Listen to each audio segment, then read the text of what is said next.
A very good afternoon to all of you. Today we will see the silent feature of 6th edition of Indian Pharmacopoeia. So in that, the Indian Pharmacopoeia of 6th edition is divided into 3 volumes. The first volume contain notices, notice, structure of IPC, acknowledgement, introduction and general chapters. तो जो first section था,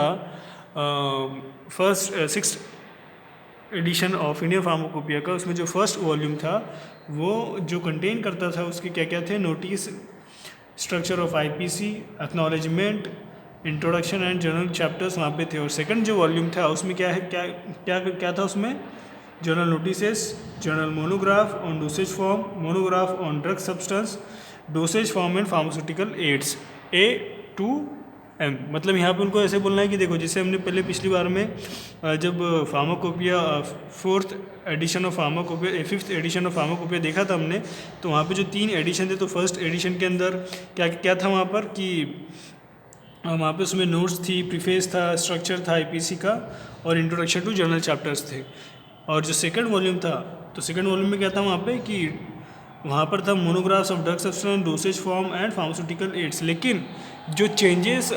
sixth addition में हुए वो ये थे कि उन्होंने जो मोनोग्राफ है, जो जनरल मोनोग्राफ थे और जितने भी उनके मोनोग्राफ थे, उन्होंने उसको अल्फ़ाबेटिकली वहाँ पे अरेंज किए. तो जो सेकंड वॉल्यूम था उसमें जो मोनोग्राफ उन्होंने अरेंज किए थे वो अल्फ़ाबेट ए से स्टार्ट होने वाले, तो वहाँ से लेकर तो एम तक जितने भी मोनोग्राफ थे उसको उन्होंने सेकंड वॉल्यूम में रखा था. और जो थर्ड एडिशन था, वहाँ जो थर्ड वॉल्यूम था, तो third volume contain monograph on dosage form N to Z,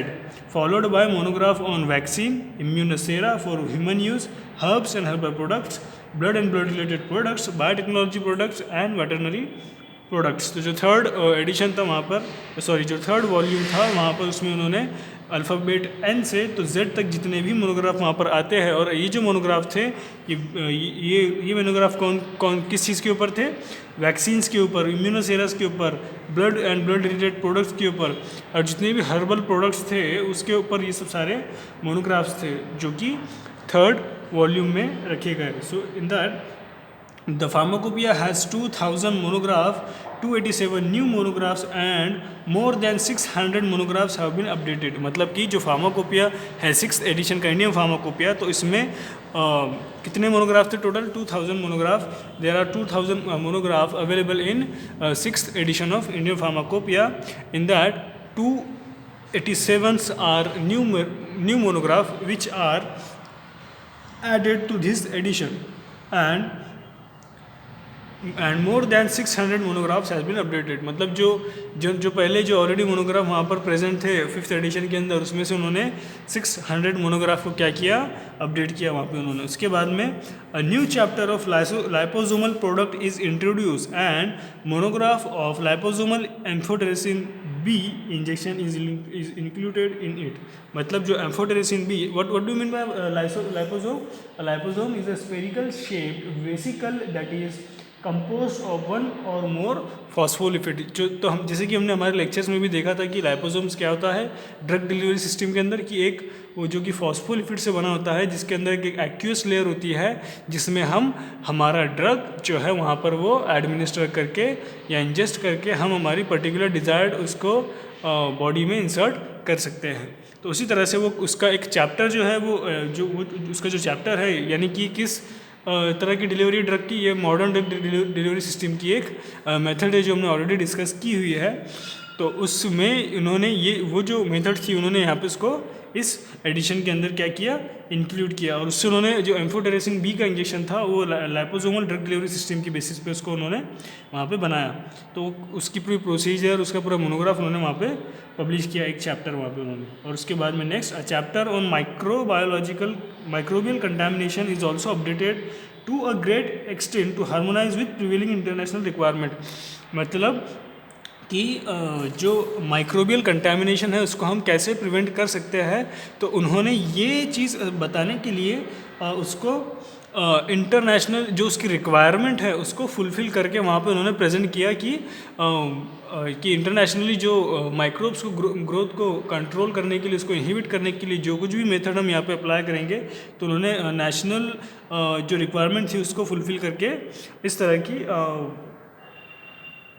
तरह की प्रोसीजर्स वहाँ पे उन्होंने अपडेट की या पब्लिश किया, जिसको बोलेंगे। और नेक्स्ट क्या था, the scope of pharmacopoeia has been extend to include products of biotechnology, indigenous herb and herbal products, veterinary vaccines and anti retroviral drugs and formulation.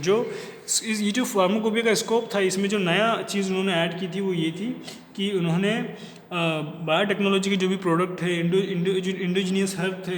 Herbal products थे, और veterinary vaccine. What do mean by veterinary vaccine की ऐसी vaccines जो हम animals की disease को prevent करने के लिए, एनिमल्स में जो डिसीज़ होती है उसको प्रिवेंट करने के लिए वहाँ पे हम वैक्सीन्स का यूज़ करते हैं एनिमल्स के अंदर, उसको बोलते हैं हम veterinary vaccines. And anti retroviral मतलब कौन सी थेरेपी, कि एंटी रिट्रोवायरल मतलब कि ऐसी therapy to prevent the growth of HIV और HIV इन्फेक्शन। सो इस तरह की जो ड्रग्स फॉर्मुलेशन थी उन्होंने यहाँ पे उसको अवेलेबल किए। उसके बाद में next chapter on NMR is in appendix, मतलब जो न्यूक्लियर मैग्नेटिक रेजोनेंस जो एक NMR, ये क्या है, एक क्रोमेटोग्राफिक टेक्निक्स है जो कि जिसमें हम with the help of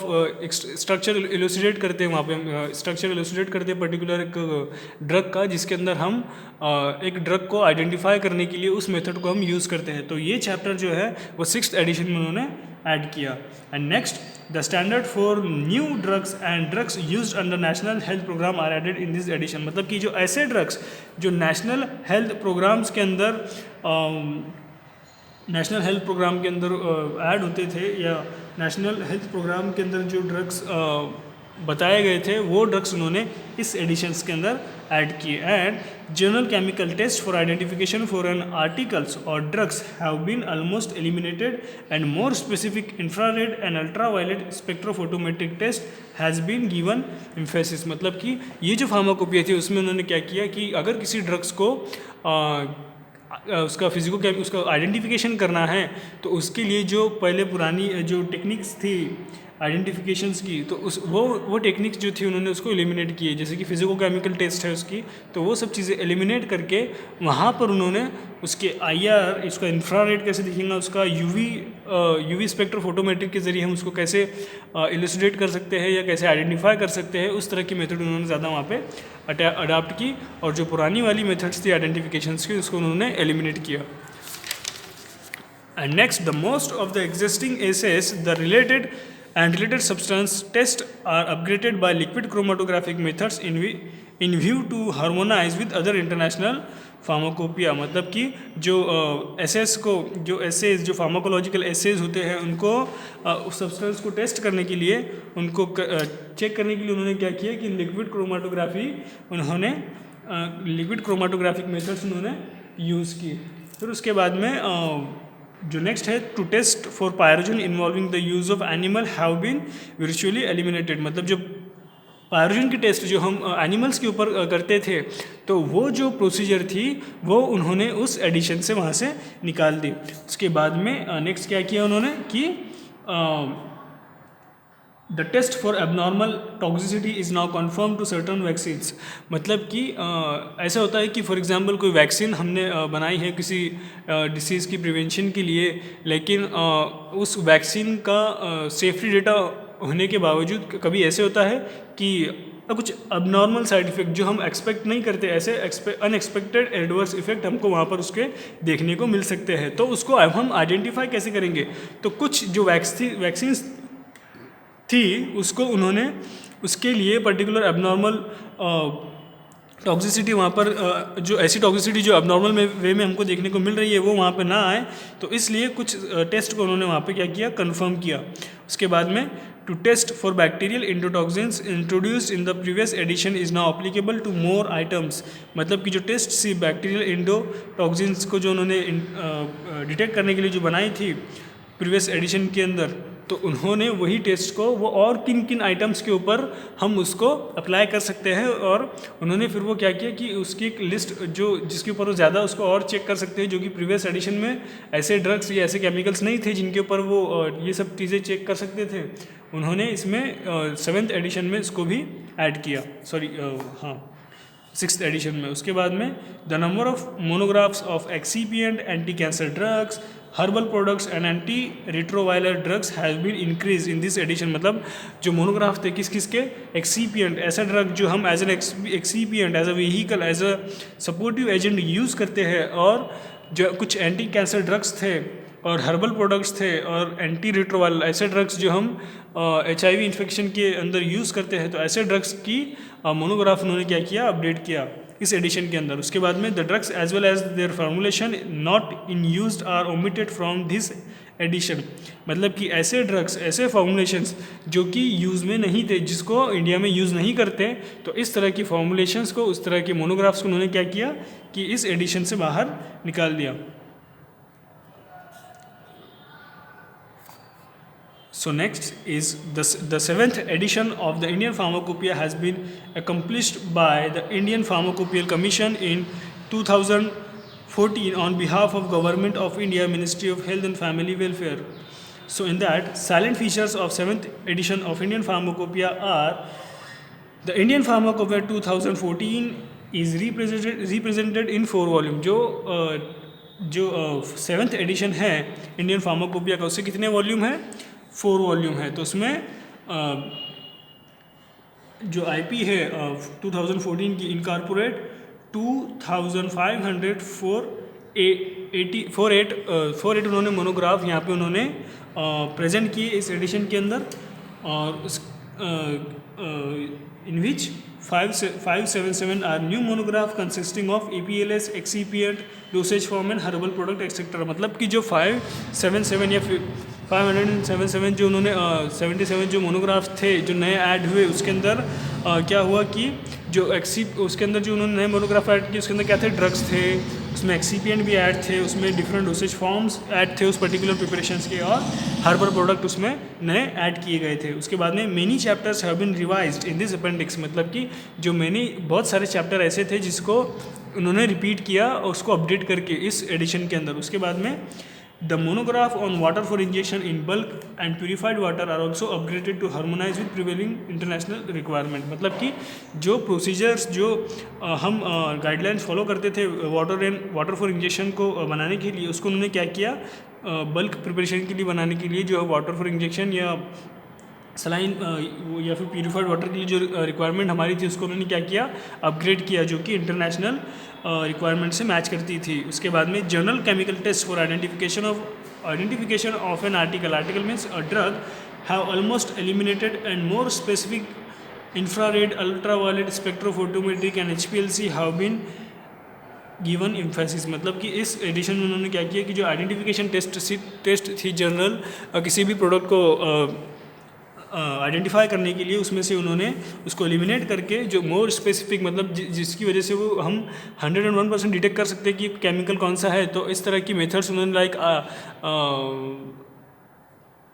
ultraviolet and infrared and HPLC test उन्होंने इसमें अप्लाई की। उसके बाद में test for pyrogen involving the use of animal has been replace with bacterial endotoxin test. मतलब कि जो टेस्ट थी पायरोजन के लिए कौन सी, एनिमल्स की, जिसमें एनिमल्स का यूज़ होता था, उसकी जगह उन्होंने बैक्टीरियल एंडोटॉक्सिन टेस्ट यूज़ की, जिसमें ये एक ऐसी टेस्ट होती है जिसमें हम एनिमल्स का यूज़ नहीं करते, इन विट्रो टेस्ट होती है जिसके अंदर हम हॉर्सशू क्रैब के प्लाज्मा के ऊपर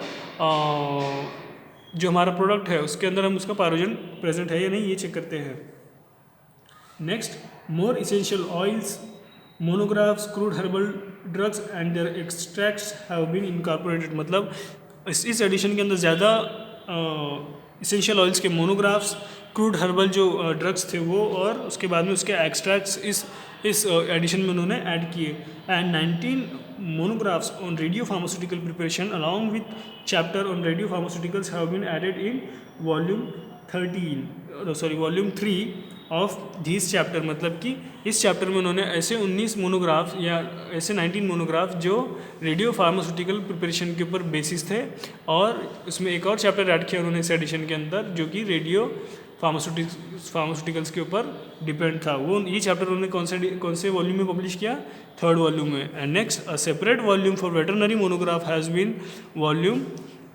4th of his edition of Indian Pharmacopoeia have been designed to those concerned with the quality control of veterinary medicine। Veterinary medicine मतलब कौन सी मेडिसिन? ऐसी मेडिसिन जो हम एनिमल्स को देने के लिए यूज़ करते हैं। तो इस तरह की मेडिसिन को देने के लिए उन्होंने उस तरह की मेडिसिन को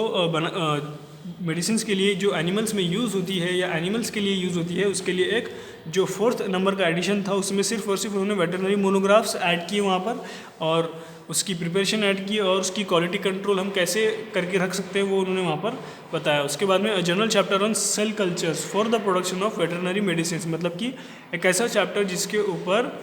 सेल कल्चर की मदद से, और ऐसे ही बोलेंगे हम कि with the help of cell culture media for the उन्होंने प्रोडक्शन ऑफ वेटरनरी वैक्सीन्स का वो जो वेटरनरी वैक्सीन मतलब ऐसी वैक्सीन जो हम एनिमल्स में देते हैं, तो ऐसी वैक्सीन्स को देने के लिए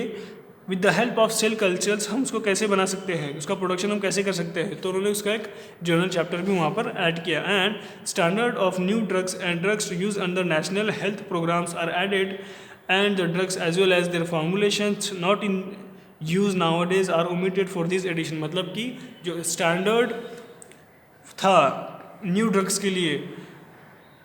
कौन से ड्रग्स के लिए जो नेशनल हेल्थ प्रोग्राम्स के अंदर यूज़ होते थे, तो इस ड्रग्स के लिए जो उन्होंने नए स्टैंडर्ड्स वहाँ पे ऐड किए, जो कि और उसकी नई फॉर्मुलेशन के साथ उन्होंने उसके नए नाम भी ऐड किए जो उन्होंने उस ऐड किए वहाँ पर, और ऐसे वहाँ से एलिमिनेट किए जो अब जो जो क्या बोलते जो आजकल यूज़ नहीं करते इंडिया में मैन्युफैक्चरिंग के लिए। तो इस तरह की जो प्रोसीजर्स थी उनको उन्होंने इस एडिशन से ओमिट किया। So next there are list of pharmacopoeias and some of the standard reference book of common use in India, जो ऐसी रेफरेंस या स्टैंडर्ड बुक जो हम मैन्युफैक्चरिंग के लिए या ड्रग की इंफॉर्मेशन हासिल करने के लिए या उस ड्रग के बारे में उसके इंफॉर्मेशन प्रोवाइड करने के लिए हम जो बुक्स इंडिया में रेफ़र करते हैं उनके नाम है Indian pharmacopoeia, British pharmacopoeia, United State pharmacopoeia, European pharmacopoeia, international pharmacopoeia, Japanese pharmacopoeia and Martindale extra pharmacopoeia, British pharmacopoeia codex and pharmaceutical codex, Merck index. तो ये जितने भी फार्माकोपिया है उसके बाद में जो मर्क इंडेक्स है वो भी एक इस तरह की एक रेफरेंस बुक है जहाँ पर सारी तरह की आपको पर्टिकुलर ड्रग्स के बारे में, उसका प्रोडक्शन, उसके आइडेंटिफिकेशन टेस्ट, उसकी फिजिको केमिकल प्रॉपर्टीज़, उसके सारे मोनोग्राफ्स आपको वहाँ पे देखने को मिल सकते हैं। इसी तरह से British national formulary, united state national formulary, united state dispensatory, Indian pharmaceutical codex and national formulary of India. So these are the books which is currently used as a standard reference book in India. So here we end our chapter, that is introduction to pharmacopoeias, and in the next chapter we will see the meteorology. Thank you.